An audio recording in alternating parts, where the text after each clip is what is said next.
आज राजस्थान की विधानसभा में उप मुख्यमंत्री दिया कुमारी ने बजट पेश किया है। बजट जिसकी प्रतीक्षा सामान्य जनता को भी रहती है। राजनीतिक दलों के कार्यकर्ता तो नजरें जमाए ही रहते हैं और विपक्ष की भी बात करें तो विपक्ष केवल और केवल खामियां खोजने की तैयारी में लगा रहता है कि क्या कुछ ऐसा होगा कि जिसको लेकर सत्ता पक्ष को घेरा जा सके। लेकिन आज जो बजट पेश किया गया विधानसभा में, उसके क्या राजनीतिक मायने हैं, ये सारी चर्चा हम करेंगे। वरिष्ठ पत्रकार प्रदीप जी हमारे साथ में। प्रदीप जी, क्या कहना है आपका? दूसरा बजट ये जिस तरीके से पेश किया दिया कुमारी ने, क्या लगता है कुछ उनके बजट पेश करने में मैच्योरिटी दिखी होगी और प्रदेश को क्या कुछ विशेष मिलने वाला है? देखिए, ये बजट जो कि हम चर्चा पॉलिटिकल करते हैं, बजट एक इकोनॉमिक थिंग है जी। आर्थिक सर्वे भी पेश हुआ है। आर्थिक सर्वे जो आर्थिक सांख्यिकी विभाग पेश करता है। प्रदेश के मुख्यमंत्री भजनलाल शर्मा हैं, वित्त मंत्री दिया कुमारी हैं, उप मुख्यमंत्री। लेकिन इस सर्वेक्षण में जो किताब छपी है उसमें दिया कुमारी का फोटो गायब है। इस पे चर्चा बन सकती है जी। और दूसरी चीज, ये बजट जो है इसका पॉलिटिकल एंगल अगर अपन देखें तो विवेकानंद जी, चूंकि आप भी वरिष्ठ राजनीतिक विश्लेषक हैं, अब लगभग चुनाव सलट चुके हैं। दिल्ली में भी सीएम की घोषणा आज हो चुकी है जी। तो अब इंटरनल असर जो है वो पंचायत राज और स्थानीय निकाय चुनावों के लिहाज से ये बजट देखना बनता है आपके हमारे द्वारा कि भाजपा या भाजपा शासित सरकार जो है उसकी अब ये सेकंड अग्नि परीक्षा है कि वो डेवलपमेंट का पैसा तो लोकल बॉडीज के माध्यम से ही खर्च होगा, स्वाभाविक। तो वो पैसा खर्च करने के लिए अब नवंबर में कह रहे हैं झाबर सिंह खर्रा का, अगर हम स्टेटमेंट सुने के स्टेट वन इलेक्शन वाली बात। जी जी बिल्कुल जी। तो देखते हैं कि उस लिहाज से क्या चीजें हैं। तो बड़े 13 जिलों में ईआरसीपी वाली योजना को लेके जो बात है, कहा जा रहा था कि 45,000 करोड़ की योजना में से 5% राजस्थान देगा, 5% मध्य प्रदेश देगा। लेकिन पैसा जो घोषणा की है वो ज्यादा है। 5% के हिसाब से तो 2250 करोड़ होता है, ये टीकाराम जूली ने भी कहा है। तो कई सारी चीजें कॉन्ट्राडिक्टरी भी हैं इस बजट में। लेकिन प्रदीप जी, चूंकि हमने तय किया कि पॉलिटिकल चर्चा करेंगे और प्रारंभ आपने इसी बात से कर दिया कि जो पुस्तक छपी है उसमें केवल मुख्यमंत्री भजनलाल शर्मा की ही फोटो है। उप मुख्यमंत्री 2 हैं आपके पास और उप मुख्यमंत्री का नहीं भी लगाना चाहे तो क्या परंपरा रही है कि वित्त मंत्री का फोटो भी आता है? यह सर्वेक्षण का पुरानी किताबें देखनी पड़ेगी। यहाँ मैं थोड़ा सा अपने आप को बैक करूंगा कि चूंकि वो सांख्यिकी विभाग छापता है, हालांकि उसमें आईएएस अधिकारियों के फोटो हैं, परंतु जो फिनांस देख रहा है आपका पैसे का, जो कलेक्शन करने वाला या पैसा खर्च करने वाले बहुधा डिपार्टमेंट जो है, रेवेन्यू कलेक्शन में ट्रांसपोर्ट एक बड़ा डिपार्टमेंट है जो कि प्रेमचंद बैरवा के पास है जी। लेकिन आबकारी एक बड़ा सोर्स है जो भजनलाल शर्मा खुद के पास है। तो बहुत सारी चीजें हैं, अब किन किन का फोटो लगाए ये देखने वाली बात है।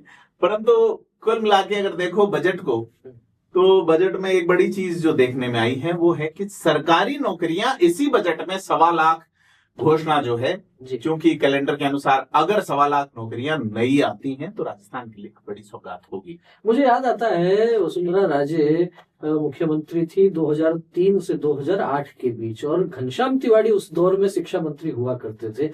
बड़ी भर्तियां शिक्षा विभाग में उस समय हुई थी, एक साथ 40-50 हजार शिक्षकों की उस समय भर्ती हुई थी और बड़ा माहौल राजस्थान में ये कह के बना दिया गया था उस समय कि यदि 40,000 लोगों की नौकरी लग रही है तो इसका मतलब आप ये मानकर चलिए कि कम से कम 2 लाख 2.5 लाख लोग आपकी सरकार से प्रसन्न होने वाले हैं। तो ये जो 1.25 लाख नौकरियां देने की बात है, क्या लगता है आपको कि भाजपा की सरकार क्या ये बताने में भी कामयाब हो जाएगी कि किस किस विभाग में कितनी नौकरियां हम दे चुके हैं? नहीं, कैलेंडर की बात है, वो जैसे उत्सव भी आयोजित कर रहे हैं, उसके अलावा 1.5 लाख नौकरियां निजी क्षेत्रों में भी है।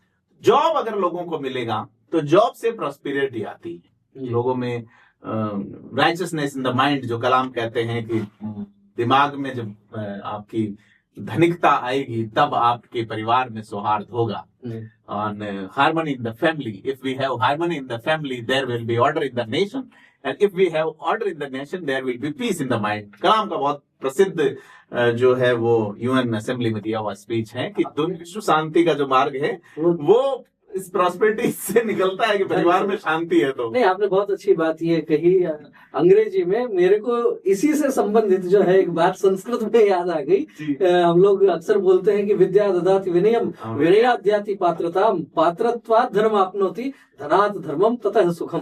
जहाँ धन है वहाँ सुख है, और वही बात अंग्रेजी में डॉक्टर कलाम कह रहे हैं। तो निश्चित रूप से जो धन वाला विषय है और उसका जो लेखा जोखा है, उसकी जो योजनाएं हैं, वो उप मुख्यमंत्री दिया कुमारी सबके समक्ष रख रही है। लेकिन वे स्वयं ये बजट भाषण पढ़ते हुए कितना फील गुड कर रही होंगी। उनका एक तो देखिए वो विचलित नहीं हुई, विपक्ष छिटाकसी और तमाम चीजें। घोषणाओं में पीछे 10 साल के अगर मैं बजट देखूं तो कोई सीएम या बतौर फाइनेंस मिनिस्टर कोई भी पीछे नहीं रहा है। घोषणाएं क्रियान्वित कितनी हुई, पिछले बजट को लेकर आलोचना हो रही। पिछले बजट के जवाब में बोलते हुए मुख्यमंत्री यानी कि सदन के नेता जब बजट पे जवाब देंगे तो क्या बोलते हैं? पिछले बजट में उन्होंने कहा था कि हमने 50% घोषणाएं जो है अपने घोषणा पत्र की वो पूरी कर दी। आज 58% दिया कुमारी कहीं। तो लोकसभा चुनाव से पहले का भाषण और अब इस कार्यकाल में क्या 8% घोषणाएं हुई है? यह सवाल भी टीकाराम जूली पूछ रहे हैं। तो बड़ी चीज ये है कि अब सारा कुछ डिपेंड करता है कि कांग्रेस जो है वो डिफेंड कैसे करती है, क्योंकि 70,000 करोड़ के आसपास या एक बड़ा अमाउंट जो है उसको एग्जैक्ट कोर्ट में शायद विस्मृत कर रहा हूं, लेकिन आपका राजकोषीय घाटा बढ़ रहा है, आपका जिसको फिस्कल डिफिसिट कहते हैं, और उसके अलावा आपका राजस्व घाटा जो है वो भी बढ़ रहा है। लेकिन जीडीपी ग्रोथ की बात कही गई है कि सकल घरेलू उत्पाद जो है वो बढ़ रहे हैं, तो अच्छा है। परंतु रिफाइनरी में प्रोडक्शन अभी तक चालू नहीं होना बड़ी बात है। तो उस दिशा में भी बात है कि आपका 2,000 करोड़ की रेवेन्यू वहां से अतिरिक्त आने लगेगी कि अब चालू हो जाए, अच्छी बात है। थोड़ी बात को और पॉलिटिकल करें तो जैसे दिया कुमारी ने शुरुआत की एक शेर के माध्यम से कि सबकी चिंता में खुद को मिटाती हूँ और अपना किया हुआ वादा दिल से निभाती हूँ। जब वो ये बोल गई तो गोविंद सिंह डोटासरा कह रहे थे कि आपसे नाराज होकर तो 3 मंत्री सदन छोड़कर चले गए। किस तरफ इशारा था? वो गोविंद सिंह डोटासरा तो फटकारों के लिए फेमस है। अब कौन कौन मंत्री छोड़ के चले गए, यह कलाकारी जो क्या किरोड़ी लाल मीणा को लेकर भी कुछ इशारा लगता है? किरोड़ी लाल मीणा आए नहीं, छुट्टी में है लियो। तो बाकी 2 और कौन थे, या बाकी कोई और 3 थे, यह वहां कैमरे की नजर रहती नहीं। तो बजट के दौरान कैमरा पूरा फाइनेंस मिनिस्टर पे ही फोकस रहता है या अध्यक्ष पे। वहां जो संचालन करते हैं कैमरों का वो निष्पक्ष मीडिया नहीं है। वो भी अपनी सुविधा के हिसाब से उन सब चीजों को चलाते हैं। लेकिन खास बात ये भी देखने को मिले कि वासुदेव देवनानी जिस तरीके से सदन चला रहे थे, उनको कहना पड़ रहा था कि एक को बिठाता हूँ दूसरा खड़ा हो जाता है, लेकिन फिर भी मुझे लगता है कि बहुत शांतिपूर्ण बहुत ज्यादा नहीं हुआ जितना सामान्यतः देखने को मिलता है। क्या लगता है अब चूंकि ये स्थानीय निकायों के चुनाव की बात आपने की, झाबर सिंह खर्रा कह रहे हैं पंचायत राज के चुनाव की बड़ी 1 स्टेट 1 इलेक्शन नवंबर के आसपास कराने को लेके, उन चुनावों पर भी क्या इस बजट का आपको लगता है कोई असर पड़ेगा? निश्चित तौर पे घोषणाएं तब तक अमल में आनी शुरू होंगी, क्योंकि अप्रैल से आपका बजट का महीना शुरू हो रहा है। फिर सबसे पहले आपकी क्या कहते हैं वो, जैसे एक भवन बनाना है, बजट में प्रस्ताव किया गया है कि आप एक खेल स्टेडियम बनाएंगे मान लीजिए, तो सबसे पहले उसकी तकनीकी स्वीकृति आएगी, फिर उसकी प्रशासनिक स्वीकृति आएगी, फिर वित्तीय स्वीकृति आएगी, फिर बनने लगेगा। तो सरकार अगर निष्ठा से चाहेगी तो वो अक्टूबर नवंबर तक वो शिलान्यास होगा उसका, निष्ठा से चाहेगी तो हो सकता है उन चुनावों का असर जो है। एक चीज और है कि जैसे अशोक गहलोत एक्ट लाए थे पेंशन बढ़ाने वाला, तो उसमें भी कांग्रेस का कहना है 1334 रुपए हो जाने थे, 1100 से बढ़ के 1150 से बढ़ गए, लेकिन अभी 1250 ही किए गए हैं। तो सामाजिक सुरक्षा पेंशन और तमाम चीजें, पेंशन आ नहीं रही है लोगों के खाते में।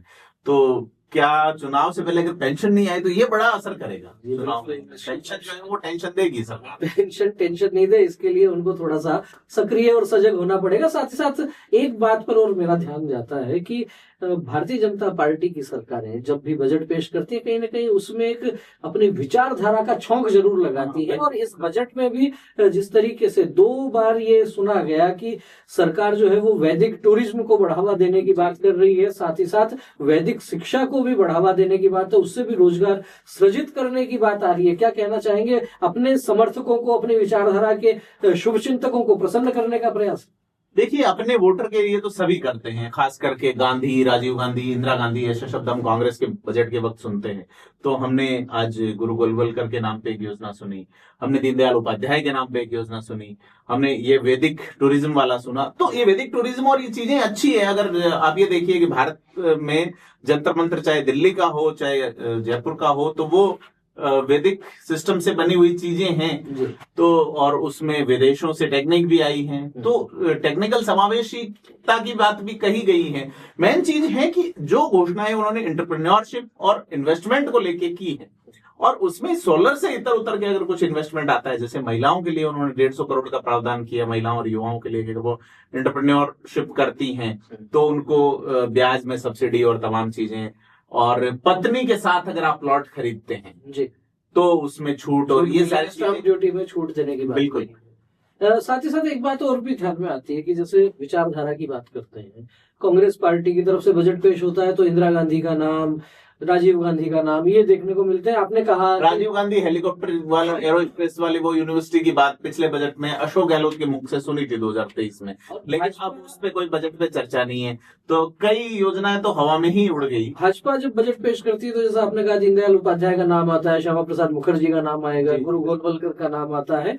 साथ ही साथ इस बजट में जो है वो दादू दयाल जी के नाम पर भी कुछ घोषणाएं की गई हैं। दादू पंथ एक बड़ा प्राचीन पंथ है और दादू दयाल जी जो संत हुए हैं उनका समाज में गहराई तक एक प्रभाव है। यूं भी कहा जाता है कि साधारण सामान्य वर्ग के या फिर कहिए कि निम्न मध्यम वर्ग के जो लोग हैं वे अधिकांशतः दादू पंथ से जुड़े हुए रहते हैं। बहुत से संत भी हैं। पिछले 3-4 वर्षों में आपने यदि नाम सुना हो भजन सुनने के मामले में तो प्रकाश दास जी महाराज निवाई के दादू पंथी संत है, बड़ी लंबी जटाएं और बहुत देश भर में बड़े भव्य आयोजन होते हैं। क्या लगता है दादू दयाल जी के नाम से भी कुछ घोषणाएं करके एक सामान्य वर्ग को और अपनी तरफ आकर्षित करने का काम किया है ना? वो उसको अपन ऐसे नहीं देख सकते, उसको ऐसे देखा जाना चाहिए कि वो चूंकि पॉलिटिकल वर्क तो है नहीं, वो एक आस्था का विषय है और लोग उन संतों से प्रेरणा लेते हैं। तो फिर हमें ये भी बात करनी चाहिए कि बेणेश्वर धाम के लिए घोषणा हुई है, तो फिर त्रिपुरा सुंदरी बांसवाड़ा के लिए भी घोषणा हुई है। इसके अलावा धार्मिक सर्किट की बात आई है, इसके अलावा रूरल टूरिज्म में बहुत सारे धार्मिक स्थलों की बात की गई है, केवल यही नहीं। तो क्या है कि जहां लोग जा रहे हैं, जहां भाई ये डेमोक्रेसी क्या है, भीड़ तंत्र, लोकतंत्र जो है कि जहां लोग हैं उन तक सुविधा किसी एक माध्यम से किसी एक नाम से पहुंचे। तो दादू के अनुयायी है, यहाँ पे पीपा जी के अनुयायी है, यहाँ पे तेजा जी के अनुयायी है, यहाँ गोगा जी के अनुयायी है। गोगा मेडी का पहले कभी नाम आया था, तेजा मंदिर का पहले कभी नाम आया था, अब की बार दादू दयाल का नंबर लग गया। कई बार बजट में ये देखने को मिलता है कि पुरानी बात है, भाजपा रसोई की योजना लाती है अन्नपूर्णा रसोई के नाम से, कांग्रेस आती है इंदिरा रसोई कर देती है, भाजपा आती है फिर अन्नपूर्णा कर देती है, मटेरियल वही है। अभी रसोई बंद हो गई, मुझे तो इसमें रसोई नजर नहीं आएगी, रसोई चलेगी या नहीं चलेगी। रसोई नहीं चल रही है शायद इस बार, अभी बंद है।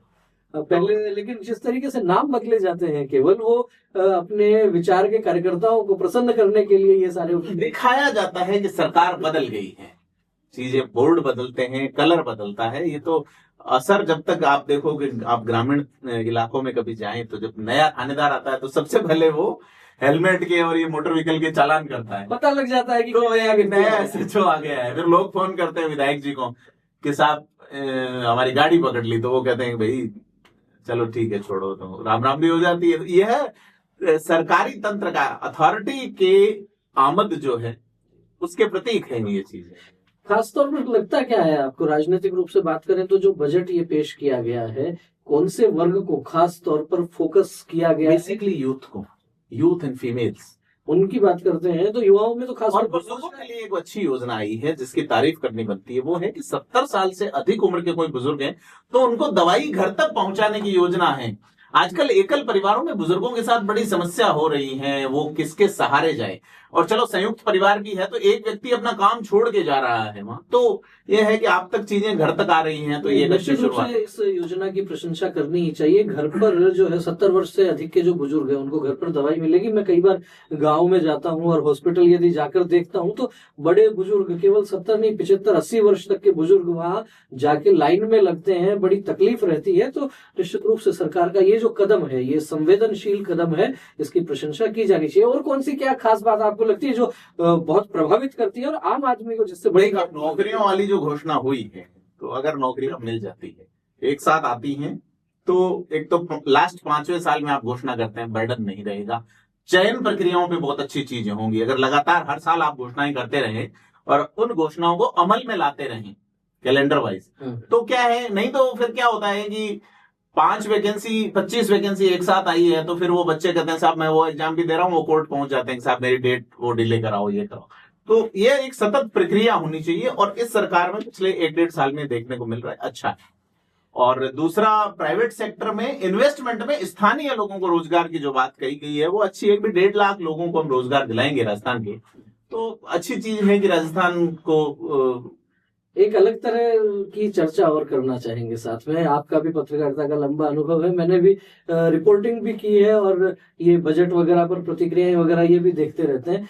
मेरा अनुभव ये है, कमोबेश आपका भी यही रहा होगा कि भाजपा जब बजट पेश करती है तो भाजपा के तमाम नेता तारीफ में कसीदे करते हैं, निकालते हैं, बहुत प्रशंसा करते हैं, उनको जो भी प्रतिक्रिया देनी होती है। विपक्ष जो होता है वो लगातार उसमें कमियां खोजने की बात करता है और अनौपचारिक रूप से तो मेरी भी कई लोगों से बात हुई, आपकी भी हुई होगी। यदि भाजपा ने बजट पेश किया, कांग्रेस के कई नेता आपको ये कहेंगे कि यार आलोचना कर देना जैसी आपको अच्छी लगे। बीजेपी के नेता कहेंगे बढ़िया प्रशंसा कर देना जैसी आपको ठीक लगे। क्या लगता है कि ये वही डर रहा है या कुछ कमी रह गई है? नहीं, ये तो देखो क्या है, कुछ नेता ऐसे होते हैं जो स्टडी नहीं करते हैं जी, तो फिर उनके पास मौलिक विचार भी नहीं होते। आप बहुत सारे कई नेता ऐसे हैं जो पढ़ने लिखने वाले में, खास करके आप घनश्याम तिवारी की कभी प्रतिक्रिया लेंगे तो फिर वो ऐसा नहीं कहेंगे। मैं अगर मान लीजिए जोगेश्वर गर्ग की लूं, पढ़े लिखे व्यक्ति हैं, मैं अगर मान लीजिए मदन राठौड़ की लूं, तो ये 20% से ज्यादा नेता नहीं होगा। हाँ, तो वो सारे ऐसे हो जाएंगे तो लड़ा लेंगे आपस में, फिर सरकार नहीं आएगी। आपके फॉलोवर ज्यादा नहीं है तो बड़ा संकट है। निश्चित रूप से अब ये आने वाला समय बताएगा कि आखिर जो घोषणाएं हुई है वे कितनी क्रियान्वित हो पाती हैं और उनका सामान्य जनता पर क्या प्रभाव पड़ेगा। क्या भजनलाल सरकार अपना एक अलग प्रभाव जमाने में कामयाब रहती है? इस बजट में जिस तरीके से युवाओं को लेकर 1.25 लाख सरकारी नौकरियां देने की बात कही गई है, 1.5 लाख नौकरियां प्राइवेट सेक्टर में देने की बात कही गई है, यदि वास्तव में इसका 70% 60% भी यदि क्रियान्वयन ठीक प्रकार से हो जाता है तो स्थितियां बदल सकती है। एक आखिरी प्रतिक्रिया प्रदीप जी आपकी ओर लेंगे बजट पर, क्या कहना चाहेंगे? देखिए, बजट घोषणाएं हुई जी, अब बजट पे चर्चा होगी, बहुत सारी चीजें निकल के आएंगी, उसके बाद सदन के नेता का जवाब होगा, फिर अनुदान मांगे, अलग अलग विभाग जो बड़े विभाग हैं उनके एक एक अनुदान पे चर्चा होगी, अब बजट फिर पास होगा। पिछला बजट जो है वो पूर्णतया धरती पे नहीं उतर पाया। अब ये कितना उतर पाता है? घोषणाएं बड़ी, तुम्हारे बजट में गांव का मौसम गुलाबी है, ठीक है, तो ये वाली चीज है कि गुलाबी नगरी में गुलाबी मौसम दिखा है। दिया कुमारी ने ये भी कहा है कि गोविंद देव जी के नाम से एक फेस्टिवल चलाया जाएगा, तो गुलाबी नगरी पे भी फोकस है। जयपुर में मेट्रो का विस्तार किया जाएगा, आप जहां रहते हैं वैशाली नगर, उस इलाके में भी सर्वे होगा।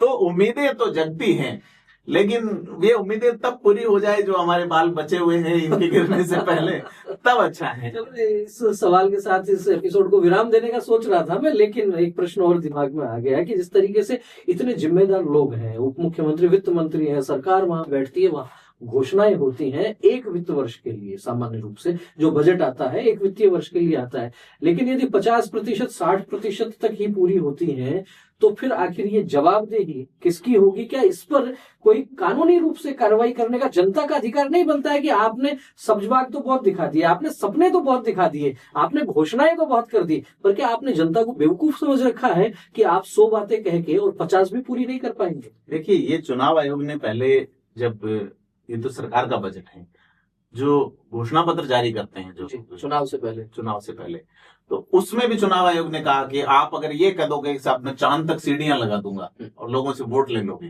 पहले हुआ है, यही बाड़मेर लोकसभा क्षेत्र में अमृत नाहटा चुनाव लड़े थे 1967 में, तो उन्होंने ये कहा कि मैं अंगूर की बेलें लगा दूंगा यहाँ पे, ठीक है, वोट पे मिल गए। उन्होंने तन सिंह, जो कि राजपूतों के बहुत बड़े नेता हुआ करते थे, क्षत्रिय युवक संघ के संस्थापक, हाँ, उनको हराते हुए चुनाव जीता। और एक बार नहीं, 2 बार जीता, दूसरी बार कोई और थे उनके साथ, हाँ, दूसरी बार भैरव सिंह शेखावत को हराया उन्होंने, इसी बड़े दिग्गजों को हराया। हाँ, अमृत नाहटा। और अमृत नाहटा जिन्होंने किस्सा कुर्सी का फिल्म बनाई थी, जिनको जेल जाना पड़ा, उनकी जो है वो प्रिंट जलाने के चक्कर के अंदर संजय गांधी को सजा हुई थी और देश के सूचना प्रसारण मंत्री को सजा हुई। खैर वो बात अलग थी।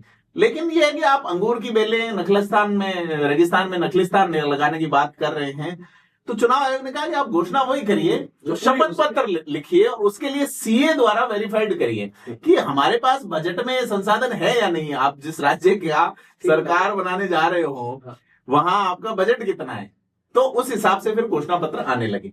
और यही चीज जो है, अब इसमें एक FRBM एक्ट है, आपको मालूम होगा, संसद द्वारा पारित है। उसमें कुछ चीजें हैं कि भैया आप ये नहीं कर सकते। आप जब बजट चर्चा सुनेंगे, कुछ अच्छे विधायक जो इस पे लगातार चर्चा करते हैं, पिछले बजट में मैं पिछले सत्र में अगर सुने तो अपन संयम लोढ़ा इस पे अच्छा बोलते थे, राजेंद्र राठौड़ जो बजट जो इस बार सदन में नहीं सदन में है, उन लोगों में रोहित बोहरा है जो इस पे अच्छी डिबेट करते हैं इन विषयों पे, जिसमें राजकोषीय घाटे की बात है, राजस्व घाटे की बात है। नहीं, लेकिन यदि हम घोषणा पत्र की बात करें चुनाव से पहले, वो ठीक है, वो आप वादे कर रहे हो जनता से, लेकिन जब सरकार बन गई, नहीं बजट वाला उसी पे मैं आ रहा हूं। तो बजट में क्या है कि आपको उससे इतर नहीं जाना होता, फिर भी सरकारें चली जाती है कि आप इससे ज्यादा कर्ज नहीं ले सकते, इससे ज्यादा आप जो है वो घाटा नहीं दिखा सकते, तो ये सारी चीजें हैं। लेकिन अब आप देखिए कि एक सिस्टम आया गारंटी का।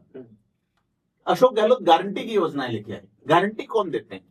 गारंटी के पीछे अविश्वास का भाव होता है व्यक्ति का। मैं आपको ये कह दूं कि ये पुस्तक जो है अच्छी है, आप पढ़ लीजिए, तो आप मेरे पे अगर विश्वास करते हैं, आप ये कहते हैं कि प्रदीप कह रहा है तो पढ़ लेनी चाहिए, और मैं कहता हूं मेरी गारंटी है जी, तो इसका मतलब आपके मन में किंचित अविश्वास है, या मेरे मन में अविश्वास है कि आपको मेरे पे विश्वास है। तो यह सरकारें करने लगी। सरकार कौन? देश का सबसे बड़ा विधिक व्यक्ति जी, ठीक है। सरकार गारंटी जैसा शब्द लेके इस मुद्दे पर आ गया, मोदी की गारंटी। हाँ, बिल्कुल। मैं एक अबू रोड के पास में एक नगर खुदा है, पुराना शहर निकला है, चंद्रावती जिसका नाम। तो वहां जब खुदाई चल रही थी जनार्दन राय नागर यूनिवर्सिटी की ओर से, मैं वहां गया, तो वहां चारों जो नगर होता था उसके परकोटे होते थे। तो उन परकोटों के जो द्वार हैं, उस द्वार पे एक सुरभि लेख लगता था। अच्छा, सुरभि गाय को कहते हैं, जैसे गाय की श्रेणी है। तो उस सुरभि लेख में ये लिखा होता था कि राज आज्ञा का उल्लंघन सुरभि वध के समान माना जाएगा, गो हत्या के समान माना जाएगा। ठीक है। और ये कुछ गारंटी और लोक सेवाओं के प्रदान करने की गारंटी। अरे आप जब कॉन्स्टिट्यूशन में प्रियम्बल में लिखा गया है लोक कल्याणकारी राज्य, तो आप सुविधाएं देने के लिए बाध्य हैं। ठीक बात है। तो ये अविश्वास का जो दौर शुरू हुआ कि आप कुछ भी बोल दीजिए, आप विधानसभा में अगर बोल रहे हैं और आपकी बात मुकम्मल नहीं हो पाई, तो वो जो सच बोला गया था, जो सामने लिखा हुआ है, जहां नेता बोलते हैं उसमें कि सच के अलावा कुछ नहीं बोलना है, और वो अगर मुकम्मल नहीं हो पाई तो वो झूठ हो गया। तो यह अकाउंटेबिलिटी तो इन्हीं, आप एक्ट बना देंगे, लेकिन विधानसभा में बोलने वाले पे कोई एक्ट लागू नहीं होता, वहां सुप्रीम कोर्ट भी लागू नहीं होता, विधानसभा में कुछ भी। अपने आप में बड़ी विचित्र बात है कि विधानसभा में यदि आप बोल रहे हैं, उस पर सुप्रीम कोर्ट के भी क्या नियम कायदे कानून लागू नहीं होते, और ये इस चर्चा में किसी विधायी सदन में नहीं होता। जो विधान बना रहा है उस पर अगर हाईकोर्ट सुप्रीम कोर्ट का कॉन्स्टिट्यूशनल रिवेलेशन के अलावा कुछ लागू हो गया तो फिर कानून नहीं बना पाएंगे। मुझे लगता है कि इस चर्चा में एक बहुत महत्वपूर्ण बात सामने आ गई है, अनायास ही आ गई चर्चा करते करते, कि जो बजट पेश कर रही है सरकार और उसमें जो घोषणाएं हुई हैं, वो घोषणाएं केवल करना जनता को खुश रखने के लिए, ये कितना सही है? उनकी पालना, और फिर वो भी समय पर उनकी पालना हो पाती है या नहीं? क्योंकि आप बजट पेश कर रहे हैं 1 वर्ष के लिए, अगले वर्ष फिर नया बजट आ जाएगा। पिछले बजट में 50% पूरा हुआ, तो आपके पास काम 150 गुना काम हो गया, 100% अगले बजट का, 50% पिछले बजट का। ऐसे में यदि वो घोषणाओं की पूर्ति नहीं होती है, तो फिर ये जो माननीय है, इन माननीयों पर किस प्रकार से कोई सवाल तो इनसे पूछ सकता है क्या? आखिर आप घोषणाएं करेंगे। मुझे लगता है कि इस दिशा में भी जन जागरण की आवश्यकता है, इस दिशा में भी सवाल पूछने की आवश्यकता है, और सवाल केवल पत्रकार पूछे ऐसा नहीं है, सवाल जनता भी पूछे, क्योंकि वोट आप सब देते हैं, आपके वोट से नेता चुनकर जाते हैं सदन में, वहां मंत्री बनते हैं, तमाम तरह की सुविधाएं लेते हैं। उनको सुविधा लेना तब ठीक लगेगा जितनी, मैं तो कई बार ये भी कहता हूं कि उनको सुविधा उतनी ही लेनी चाहिए जितनी आपके प्रदेश के सामान्य व्यक्ति को सुविधा मिल रही है। खैर, ये बहस का अलग विषय हो सकता है, लेकिन ये जो चर्चा हुई, इस पर आपका क्या कहना है राजस्थान सरकार के पेश किए गए आज के बजट पर, इसके राजनीतिक पक्ष पर और इसके क्रियान्वयन पर? कमेंट करके अपनी प्रतिक्रियाओं से हमें अवश्य अवगत करवाएं। वीडियो अच्छा लगा हो तो इसे लाइक करें, अधिक से अधिक लोगों तक शेयर करें। फिर मिलेंगे एक नए विषय के साथ, एक नए वीडियो के साथ। तब तक आप बने रहिए हमारे साथ। बहुत बहुत धन्यवाद। नमस्कार।